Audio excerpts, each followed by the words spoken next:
when somebody consents, quote unquote, to something online, even if they understand that they're consenting to their data being harvested, if that's the only way that you can get a job, it's not really genuinely a fair situation.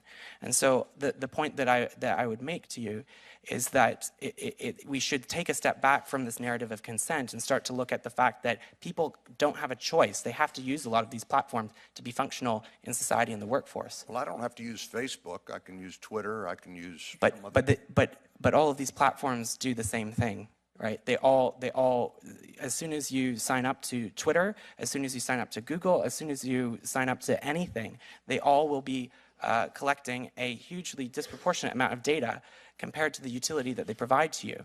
And further, the other thing that I would say is that when you're looking at technology, there's a question of not just informed consent in the present, but reasonable expectations in the future. When I first signed up to Facebook, it didn't have facial recognition. I posted all of my photos, and then Facebook developed facial recognition algorithms that then can go and search the internet and find other things that I'm doing, right? So it's not a question of just informed consent. It's about, is it proportionate to the benefit that the consumer is getting? Is it reasonably expected in the future, if there's future developments in that technology, that the consumer did actually consent to that at the time?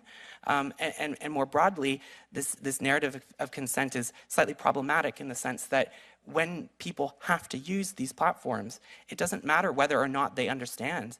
If they have to use it to get a job, they will still use it. And so we are sort of coercing and compelling people to hand over a lot of information, which not only now could be dangerous, but you have to imagine in the future also what the developments of technology, what developments we'll see moving forward, and what kinds of risks we'll be exposing to people 10 years from now when that data about them still exists.